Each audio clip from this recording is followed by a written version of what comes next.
Hello, I'm John Brink, and we're podcasting on the Brink from downtown Prince George, British Columbia, Canada. And for all those people watching us from around the world, they know where Canada is and British Columbia on the West Coast. And today we got a very interesting guest. His name is Dr. Brent Ridge. Dr. Ridge is a physician, entrepreneur, a co-founder of Beekman 1802, a global beauty and lifestyle brand. He is also a former physician at the Mount Sinai, a vice president of Healthy Living, Martha Stewart, and Dr. Brent is also a author and entrepreneur. Can I call you Brent? Of course. So Brent, tell us about yourself. You have an amazing bio. Maybe just start with telling us from the beginning, where did it all start? How did you get to where you are? And all the changes, and then obviously we're all affected by 2008 when things changed for you. So maybe start from the beginning and go from there. Oh, of course. Well, I'm so glad to be here. I love your podcast. I love your approach to interviewing. And whenever I do podcasts, I always say I like to do podcasts where I'm interested in the person hosting the podcast. So it's a pleasure to be here. But yes, my background is in clinical medicine, and more specifically in longevity and aging. And I was on faculty at Mount Sinai Hospital in New York City for many years. And while there, led the development of what became the Martha Stewart Center for Living, which was at the time the largest center for the study and care of older people in the United States. And as a result of that, joined her company to become the head of a new division her company was starting devoted to healthy living. And I had been there for about 5 years. And my partner and I, one weekend, now the company was based in New York City, and one weekend, my partner and I were driving in upstate New York, and this was in 2006, and we saw this beautiful old farm property that was built by a gentleman named William Beekman in the year 1802. Wow. And we were just, at that time, I don't know if the Canadian economy was a little bit different from the American economy at that time. But at that time in the US, they were handing out 0% mortgages. Everybody was buying, their first or second home. And being kind of naive 30-year-olds, we said, we need this farmhouse. And so we decided to cash in everything that we had ever saved up to that point in our lives, and took out $1 million mortgage to buy this historic farm that we were going to use on the weekends. That's how obnoxious we were at the time. And one weekend we came up to use the property, and there was a note in our mailbox from a local farmer. And he said, my name is John. I grew up in this area on a dairy farm, and I now have a herd of 100 goats, and I'm losing my farm. Could I please bring my goats to your property to graze? Otherwise, I'll have to sell off my herd. And so we met with him, and we could tell how much he loved these animals. And we said, absolutely, you can come. There's another little cottage on the property. You can live there. We'll come up on the weekends, and you can just keep an eye on things when we're not there. So it seemed like it was going to be perfect. Perfect. Yeah. And then we say that was the original act of kindness that started Beekman 1802, because just 2 years later, when the recession hit, my new division at Martha Stewart folded. My partner, who was in advertising, his advertising agency folded as part of the Great Recession. And we had one of those moments in life where you're like, what am I going to do? We had no prospects that we could see because the economy was in shambles. You had all these geopolitical things going on. You had this interesting shift in technology from like the e-commerce into social media, and we just couldn't see what we were going to do. And so we were depressed for about 6 months or so, I would say, and we would spend a lot of time out in the barn with the goats because we couldn't afford to heat this drafty old house, and it was actually warmer in the barn than it was in the house. And so we had this eureka moment watching the goats. We're like, okay, let's make an inventory of all of our personal assets. And we're like, oh, okay, we're creative people, we're strategic thinkers, we have a farm, we have goats. And so we Googled, what can we make with goat milk? And we originally started making bars of goat milk soap. And our neighbors came over, our neighbors in our little community of Sharon Springs, New York, with a population of 500 people. They came over and helped us wrap these bars of soap at our dining room table. And that's how our company got started. And now, 16 years later, we have sold over 60 million bars of that soap. Oof. And we're the number one goat milk skincare company in the world. We really research the properties of goat milk and how the particular oligosaccharides support the microbiome of the skin. So we've become this really biotech advanced company from very humble beginnings. From the bottom up. From the bottom up. Your background obviously was helpful in the process because being trained as a physician, you had knowledge of all the underlying issues, and then by pure circumstance in 2008 is very familiar to me. It was one of my crises that I went through, nearly lost everything, as I had already. Every 5, 6, 7, 8, 9 years, there seems to be one of those. And obviously 2025 is no different than that, as we hang on with all our companies by our fingernails and wonder what's going to happen next.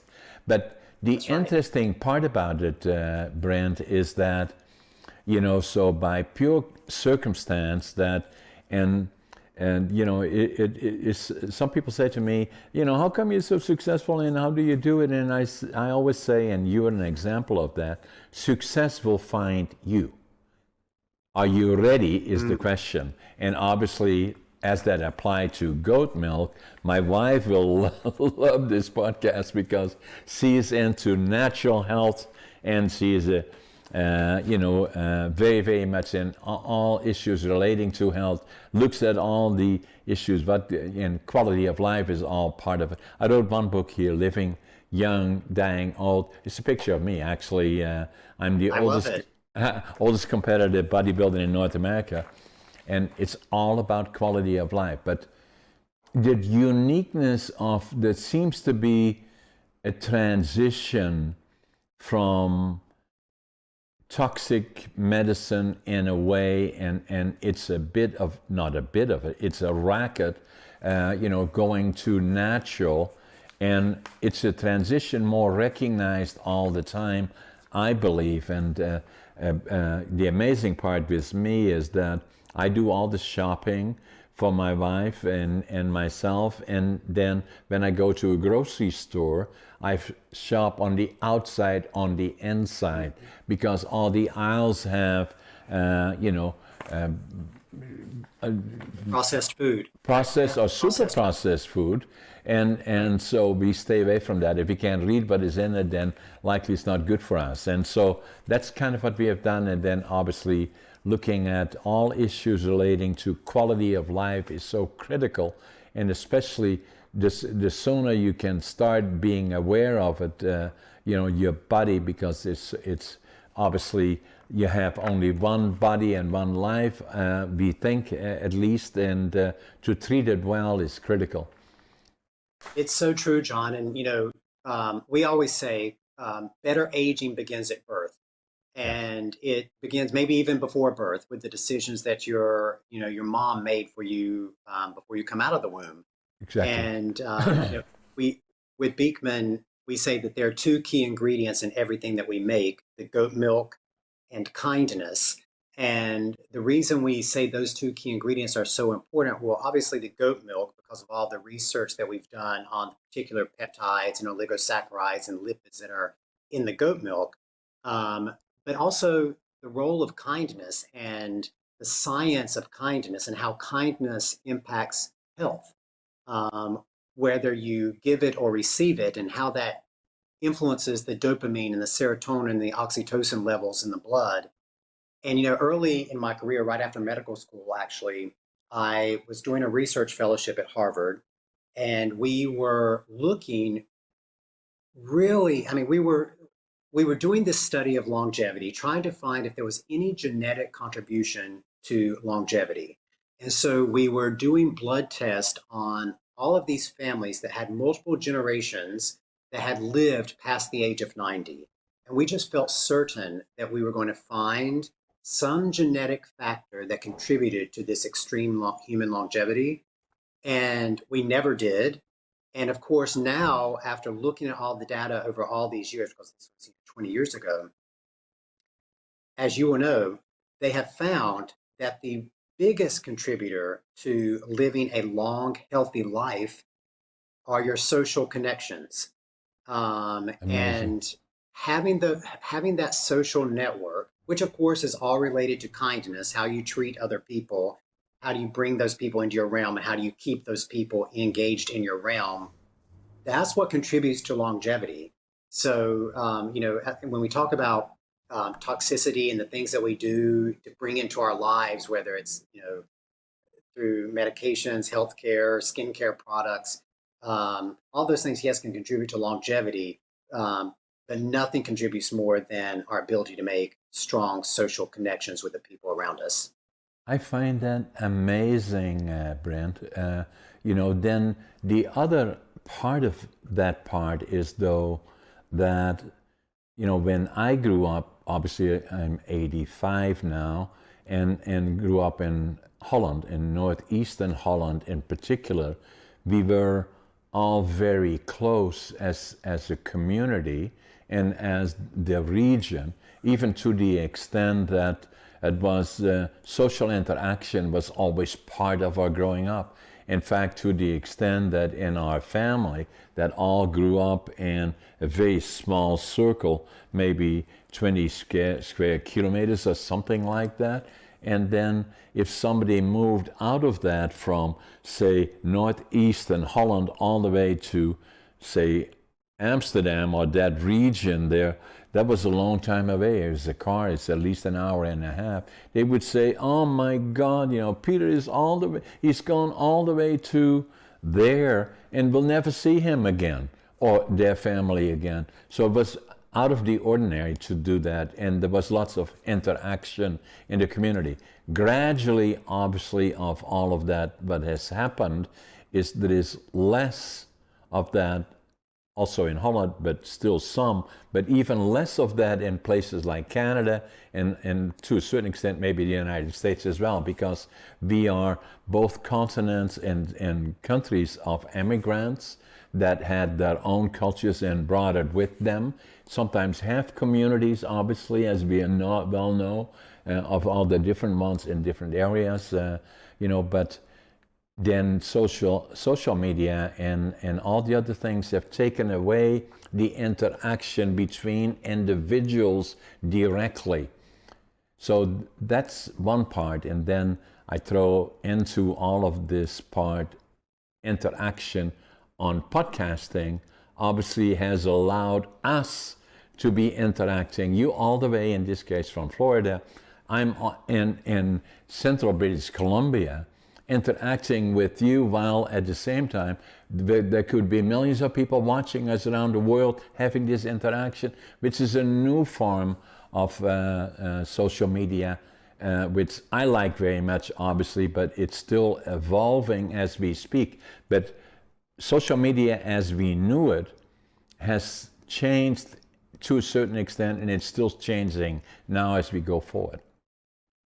Oh, absolutely. And yes, we've we have access now to more information than we ever had before. Podcasts are a great example. There's this amazing global dissemination of information, and there are communities built around access to this information. But digital communities are not the same as physical communities. They No. don't provide you the same health benefits, and in fact, there's quite a bit of research that shows that they cause negative health, health outcomes. So I think, as easy as the internet and social media has made life, and maybe has made it more certain things more accessible to people. What it's doing to us in the long term is, you know, probably not going to be a good thing. Yes, so the interesting part about that, Brent, is, and if I kind of look at ourselves and at you and your relationships, is that we have, between my wife and myself, we have animals.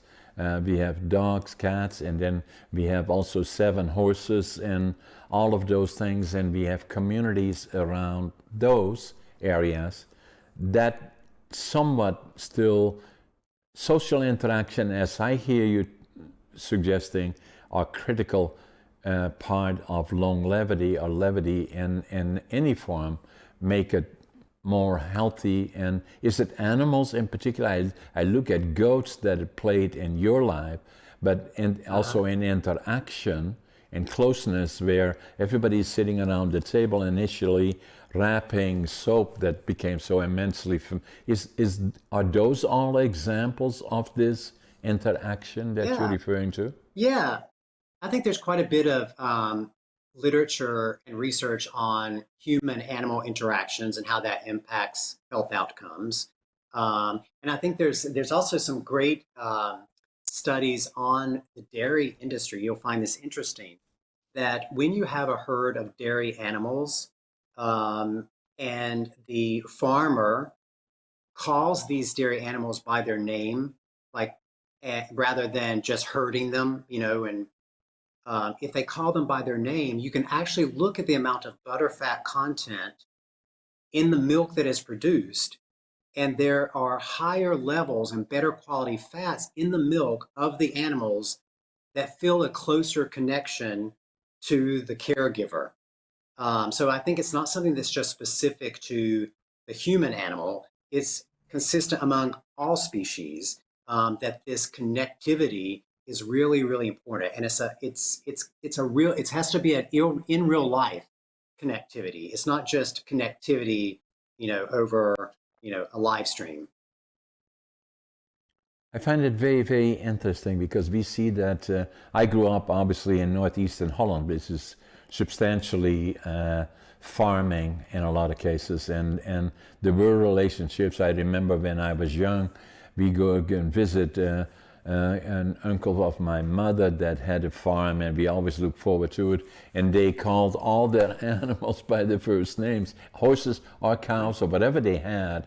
And they had this close connection, and it was part of who they were, really. And it always stayed with me in the sense that we always, between myself, my wife, and we have dogs, and obviously our horses that have been with us for a long time. We both ride English dressage, and it's very, very much part of our life. So that then would also be part of the theory of social interaction then, as you see it from longevity perspective? Oh, absolutely. And I know people might think, well, what does all of this have to do with skincare? Yeah, But there is such, as you talked about at the very beginning of the conversation, when you were talking about shopping the outside of the store, everything is related to inflammation, right? The things right. that we put in our body, on our body, that are causing systemic inflammation, that's going to contribute to how well we age. So as a skin health company, we are trying to look at our customers, all of whom we call neighbors. We call our customers neighbors. Is How can we make their lives healthier in a very holistic way, by not just thinking, oh, what are you putting on your skin, but how are you thinking about your life in general? And I also love what you've mentioned several times about the community from which you came and which you grew up, and also how you have lived your life and how you've surrounded yourself with these animals and this community that you've built in your relationship with your spouse. Um, and that's really, we just came out with a new book with Harvard Business Review called Goat Wisdom, Greatest of All Time Wisdom. You got a And copy of it the laying next to you. Yeah, right here, yeah. Greatest of All Time Wisdom. And it tells the story, of course, of how we grew Beekman 1802 into this, global company. But it really goes back to all of these foundational principles, for a good life. And as I was saying, we have access these days to so much information. We're being bombarded with information. Everybody has 5 easy steps to make $1 million, or here's your hack to do XYZ. And yes, you can have a very good business or a very good outcome by taking the shortcuts. But if you want to create something that is the greatest of all time, then you have to really go back to wisdom and creating a foundation based on wisdom. And when we were writing the book, what we did was we looked back at all of these old proverbs, all of these old maxims and aphorisms, many of which came from agriculture, right? Because farmers were the original entrepreneurs. And we said, you know what? The reason that these different maxims like make hay while the sun shine, or you can lead a horse to water, but you can't make it drink. The reason that these things have existed and have passed down from generation to generation to generation, sometimes over hundreds of years, is because they're true, right? So you don't need five new hacks, or any new consumer psychology research, because everything that you need to know to create these foundations for a good business or a good life are things that have already been found out. There's no new thing that needs to be determined. These foundations, these golden principles, these golden rules, they're all you really need to be successful. I like that, because that's in a way what I say is that, when I came to Canada here, I'm going to start with nothing. And so when I left Holland, I left with a suitcase, 3 books, 2 sets of clothes, very little money, with the dream of building a lumber mill. That was my dream. And the reason that it was Canada, because we were liberated by the Canadian Army April the 12th, 1945, made such an impression on me. I knew my dream was, when I grew up, go to Canada. And then the other dream was to build a lumber mill and start with nothing. And so and then arrived in Montreal, took the train across Canada, 4 days, 5 nights. My God, that is a long way. And then when I arrived in Vancouver, once with the immigration department, I couldn't speak English, didn't know soul, didn't have a job.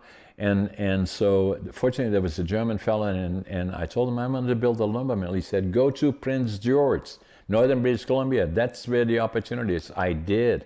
And I'm still here today, although I do business in North America, but still have a studio here. I can still look at in the distance where the Greyhound station arrived in July of 1965, and I had my suitcase, 3 books, 2 sets of clothes, and I counted my money at least 3 times. I had $25.47, but what I did have already then, couldn't speak language, didn't know soul, didn't have a job. But attitude has always been, I always am positive. If you're negative, don't even come close to me. The other one, passion. Whatever I do, I give it 125%. And the other one is work ethic. Even now, I work harder than anybody is, and I get up at 5:30 in the morning. I always make my bed, and I always think I'm late. And every day, as soon as I step outside, it's a beautiful day. To me, it is. Saying, how is your day going? I said, it's a beautiful day. And that's what it is to me. That part to me is important, because the foundation for me is attitude, passion, work ethic, but will follow is success. Oh, 100%. And that optimism is so important too, not only just in business success, but in longevity. Optimism is so important. But as you were telling your story, it made me realize how close our stories are. My goat milk is your lumber. Yes. My act of kindness for Farmer John is your gratitude for the liberation. And I bet if you looked back at most successful people, you're going to have those two things. You're going to have people who have identified a resource that they have access to, whether it's a physical resource, a mental resource, technology. So there's going to be a resource, and then there's going to be a sense of gratitude. And when those two things come together, that's what gives people the drive and the passion and the motivation to go through all the ups and downs to make a successful business or a successful life. I think you could probably narrow it down to those two things: resource identification and gratitude as a motivator. Yes, and that then being said, Brent, from my perspective, is that having gone through that, I wrote a book about that, against all odds. And so it's not a book about how successful John is, just the opposite, going through all the ups and downs. And then writing books, as you all know, is not easy. And so for me, people had said already, oh, you have to write a book about the interesting life. And so I tried for 20 years. I started, I stopped, I started, I stopped. And then as I was now approaching my mid-70s or beyond, I said, if I don't do it now, it will never happen.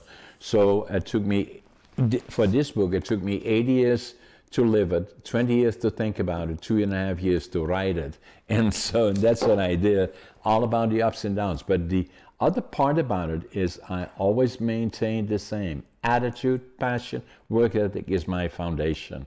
And through all the difficult times, even if things get really, really difficult and challenging, 2008 was an example, but there have been many, many times before, from 1965 forward to then, as there are now as we go forward in 2025 and looking around the world and North America and all the other things that are going on. So there are challenges, but my foundation always goes back to the same. No matter what happens, stay positive. Every day is a good day. Attitude, passion, work ethic, what will follow is success, whatever that may mean. But it does not mean money usually, but it means other things. Quality of life being one of them. I completely agree with you. And if you look back at, if you think about optimism and going back to that original study I was talking about at Harvard, when we found those people who lived to 90, 95, 100 years old, almost all of them over-indexed on optimism. And if you think about biochemically what optimism does to your body, if you're someone who's always thinking more optimistically, you can always either find a solution or have a mindset that makes you look for a better way. You're going to naturally have less stress in your life. And the buildup of the stress in your life and the amount of inflammation that leads to in your body is what's going to age your body. And that's why these people who are optimistic thinkers or have an optimistic mindset age so much better, because they're not building up as much systemic inflammatory insult throughout the course of their life. And I also love what you said about success. And success is not necessarily measured monetarily. It can be. But I think for any entrepreneur, anyone starting business, it's important to know for yourself what your specific measure of success is going to be.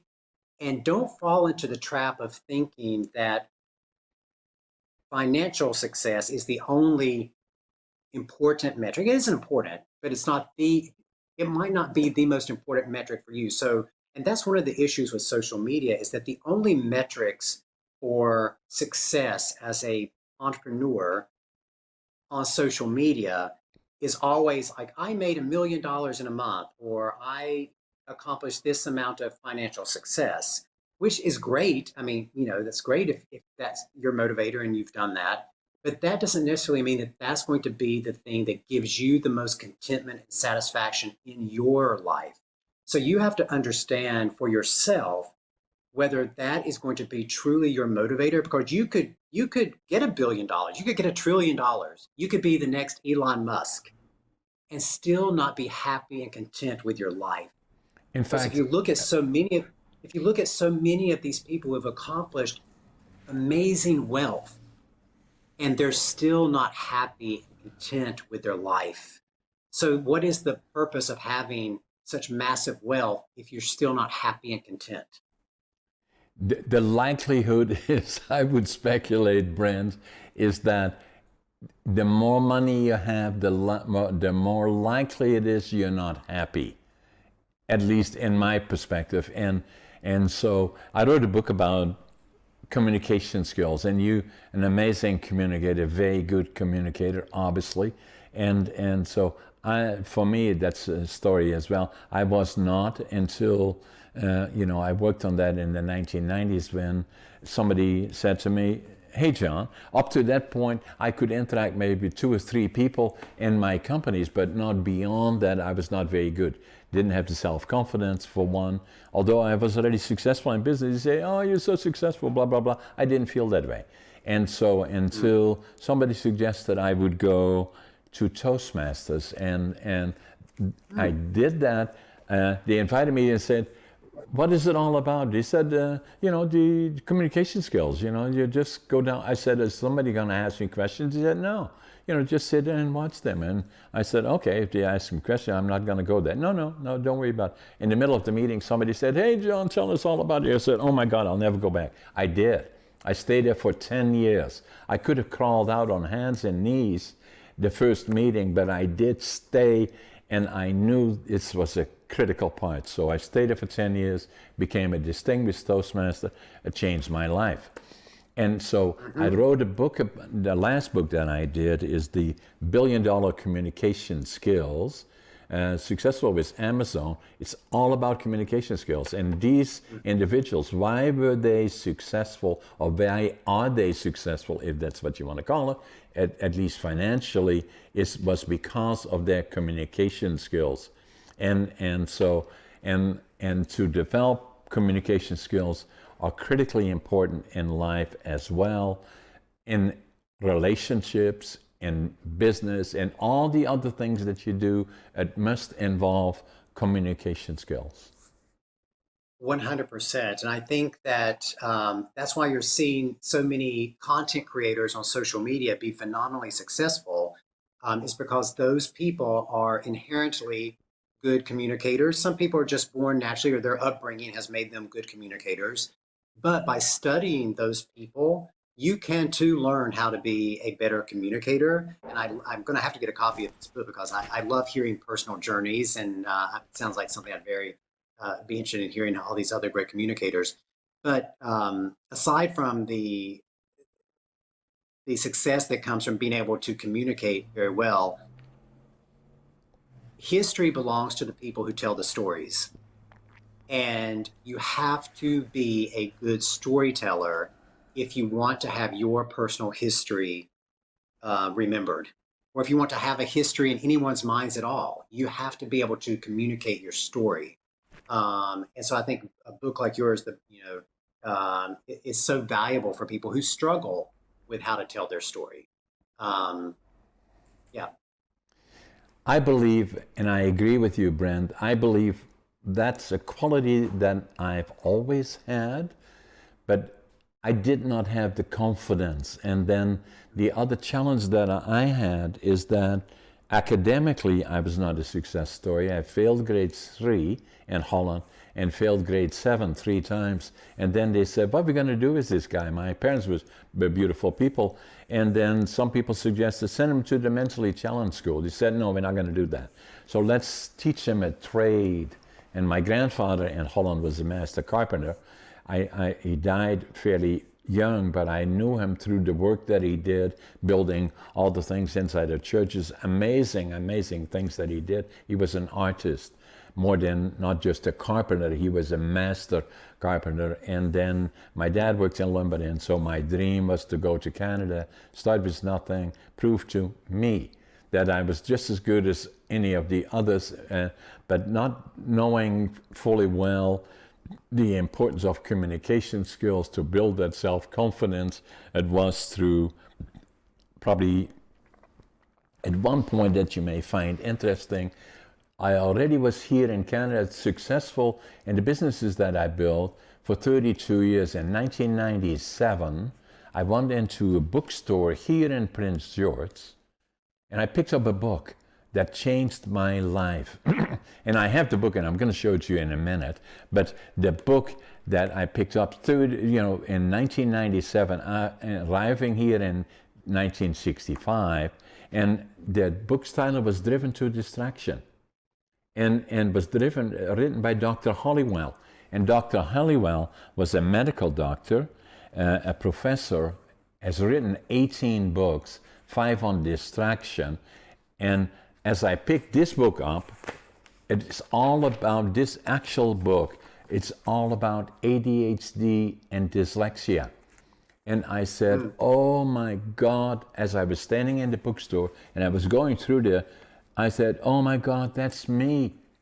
And so I wrote in the book here, January 1997. I wrote it in Dutch because the stigma attached to it was a mental disorder, which it obviously isn't. And so I wrote in here, now I finally know who I am in Dutch. And it said January 1997. This book, then I started to read through it, started studying it on Google, and what is ADHD and dyslexia, what is it all about? Then after 5 years, once who my dog was a personal friend, delivered our 2 daughters, and he said to me, hey John, and I was 62 then, he said, why are you here? I said, I think I got ADHD, and so we checked it out, and I do. And so the more I found out about it, the more I came to the conclusion, it's a superpower. And once you understand it, make it work for you, and obviously that's what it did. And then I felt I had an obligation to share that with others, and I wrote a book about that as well, ADHD Unlocked. And so interesting part of my life were being liberated by the Canadians, then obviously making the decision, start with nothing, go to Canada, then starting already businesses, and I built a lumber mill and many other things, but it's not about that. And then finding that book, and then the other part, feeling I'm a storyteller, to share my story with others through books, and then obviously podcasting came in. I was doing blogging locally before COVID came, and then started working with a local television station, interviewing interesting individuals. And then all of a sudden, obviously COVID came, we couldn't do that anymore. And then started to look at saying, oh, I had this apartment, let's make it a studio, and then let's go virtual, because already the television stations were interviewing people from all over the place, and hence 4 or 5 years ago now, started podcasting using Podmatch actually to bring interesting individuals together like you and me here.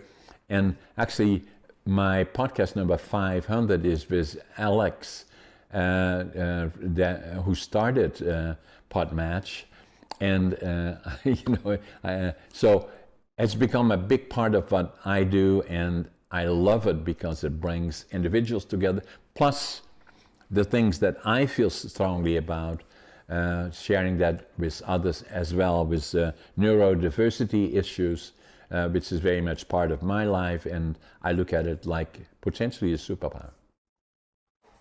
No, I agree with you. And I think what you demonstrate so well is that we can take parts of our lives, parts of our personality, and use them to our benefit. You hear a lot of people with anxiety who say that that is a superpower too, because it helps them reason through the world in a very specific way. And, even before we started taping this podcast, you and I were chatting, and I was saying how wonderful your sense of curiosity is, which obviously has propelled you into doing these podcasts and your prior interview series on, the TV network and things like that. And that curiosity, in part, probably comes from one, trying to understand your own inner workings, right? That's what led you to that original book on distraction. But also your ADHD probably has helped you be a more curious person, because your brain is always looking for the next thing or focusing on something different, every minute, every second. And so you're always constantly trying to satisfy that curiosity that naturally exists in you. Now, not everyone is going to have that natural curiosity as part of their genetic makeup like you happen to have, but you still need to find those parts of your own personality that can move you forward and be your own superpower. Yes.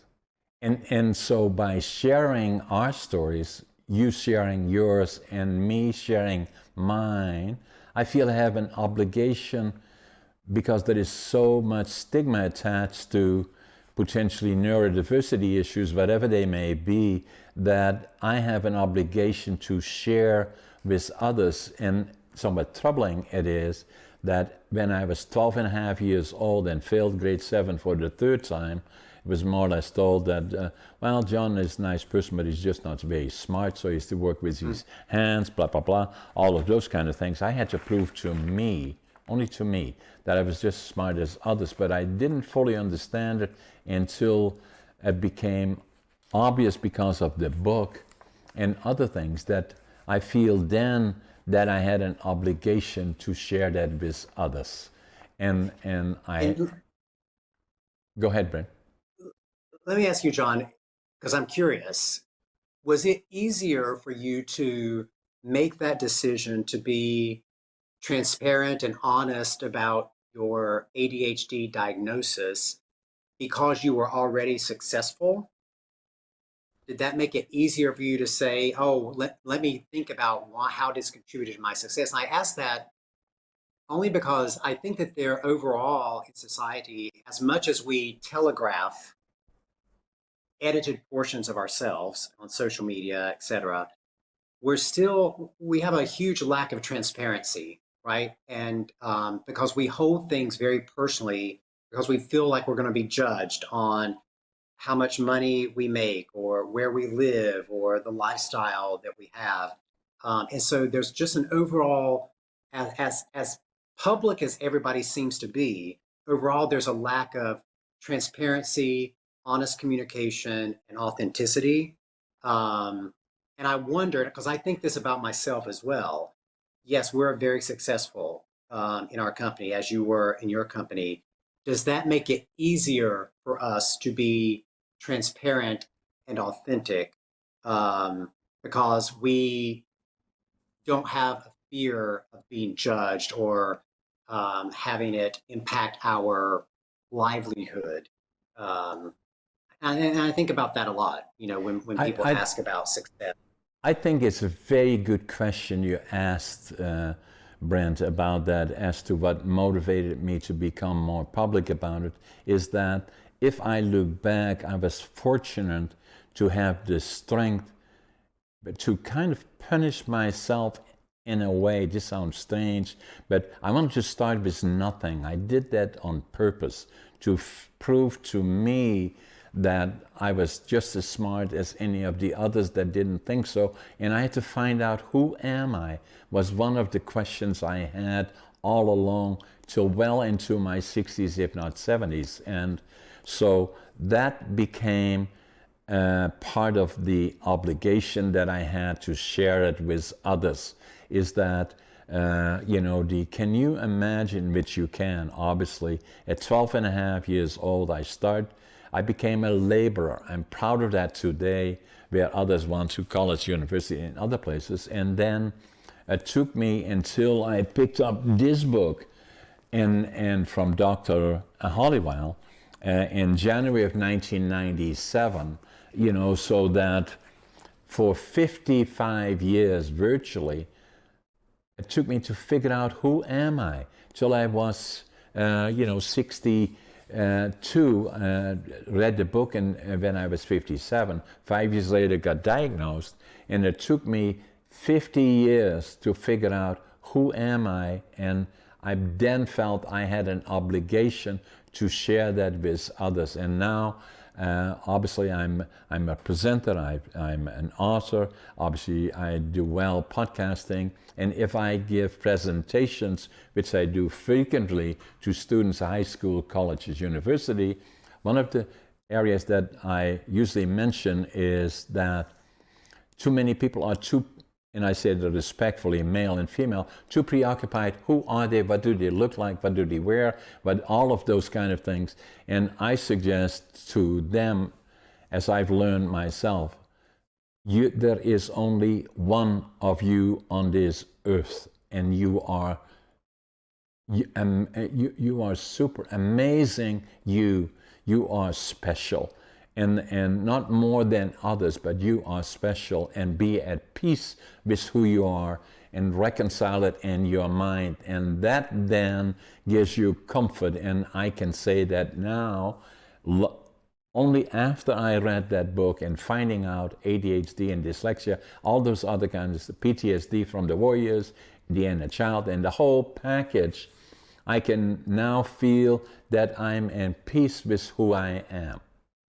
And now I have an obligation to share that with others. I think that's so inspiring. It's such a great message for the youth, because so often, in your teenage years, your 20s, even into your 30s, you start beating yourself up because you think, why do I not have it figured out? But people should hear John and say, John didn't have it figured out till he was in his 50s. And so that in and of itself is a very inspiring thing. And when I hear you talk about the book, the Distractions book, I just hope that the same thing will happen with Goat Wisdom, our book, that somebody, someplace will pick up the book and it will be life changing for them as well. And I think as a fellow author, you want that too. That's the reason you do it. You don't make a huge amount of money writing books, but if you can inspire people and it can change their life by something that you have said, by telling your story, then that is a truly amazing gift.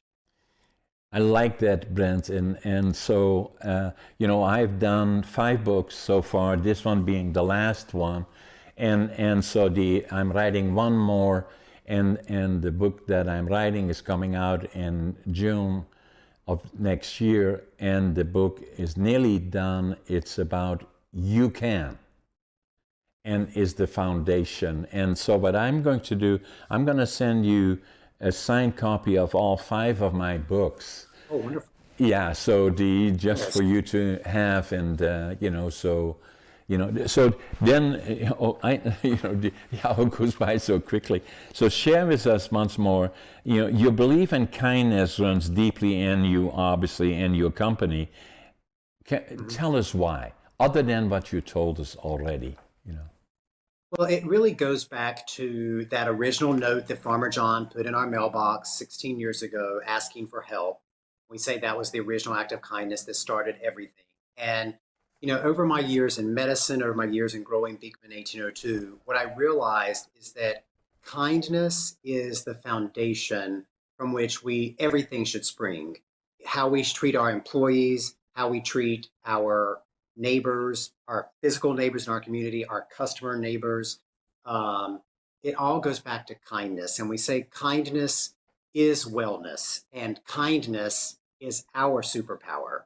And it's just the foundational principle. And I think if you look at any religion around the world, there is some tenet in that religion that touches on this idea of love thy neighbor, or the golden rule, treat people as you would like to be treated. And I think there's no better principle on which to base your life or your business.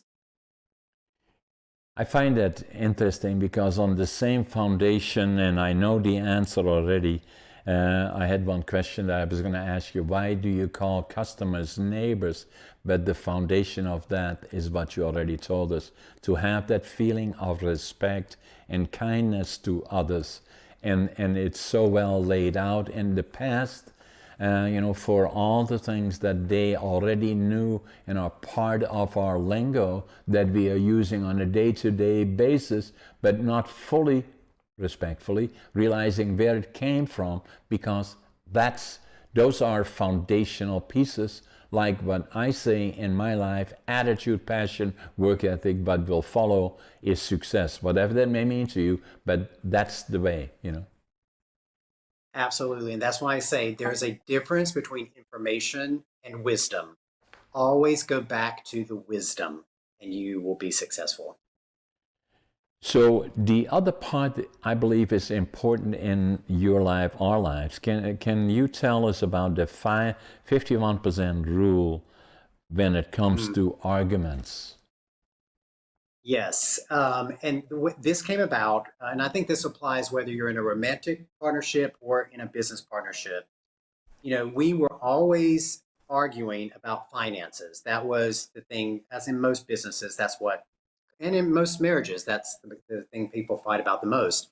And we finally got to the point where we said, we don't both need to be checking the bank statement and the bank balance or the credit card balance every single day and getting ourselves worked up and, starting an argument at the dinner table, we said, okay, speaking to my partner, I said, you are more concerned about that because he's a very anxious person, and so he has to deal with his anxiety and use that as a superpower. I'm like, you can look at those details. I'm going to give ownership of that to you, and trust that you're going to bring me in when you need my advice or you need to tell me about something. And that solved so many problems in the early part of our business. And that became our 51% rule. And what we mean by the 51% rule is that throughout life, decisions small, decisions big, there's going to be somebody who is more passionate or has more at stake by the way a certain decision turns out. Give that person the 51% so that if you come to this impasse, if there is this argument, you don't continue to perpetuate the argument and the stress. You just step away and say, okay, that is your decision. You have the 51% on this particular decision. Now, the reason the 51% is so critical is because you both have to realize the 49% is also very important. You are expected to argue your stance, to give your input all the way up to that 49% to make sure that your concerns are heard. But then you also have to know when to step away and let the other person make the decision. And the genius part of it is that the person who has the 51%, where the decision is going to rest on their shoulders, are doubly motivated to make sure that they don't fail, because they don't want to have an "I told you so" thrown in their face. So if they have made that final decision, they're going to work extra hard to make sure that the outcome is a positive one. And so that 51% rule is really a good guide for life. You're in any type of partnership, romantic or business partnership, have that 51%. And early on, when you first start it, you'll have to decide, oh, you're in control of this, you're in control of that. But once you get used to the division of those decision-making processes, it will become a natural thing. You'll automatically know who has 51%, and it'll just make everything run so much more smoothly. Interesting comments, obviously, in particular as they relate for most common people that are not necessarily in business, but also in business probably, is to have this interaction, but it also applies to becoming good communicators, meaning respect the other party, and then when it becomes argumental, try to step back and let things settle down and go back to the basics, right? So why are we here? What are we doing? And so that it does not go out of control. Those things can happen in businesses as well, partnerships in particular, in businesses, where communication skills and the 51 rule likely is very, very important, meaning that, the financial preferences or goes to the one that best can manage that part, understanding the responsibility to the other 49% to make sure, and a lot of times finances are involved in partnerships or relationships, but also in business, to step back and be calm. And then the other thing, right, obviously, both for you and for me, if I look at my book, Against All Odds, having gone through all of this and saying how much more do I have to learn at 85, going through all the things that even today we're still going through because of all the challenges, but they are just part of it. And then that standing back and be calm about it and is usually the best. And obviously the other critical part for me, as it is for everybody else, is longevity, and then quality of life and understanding what it is, what it means.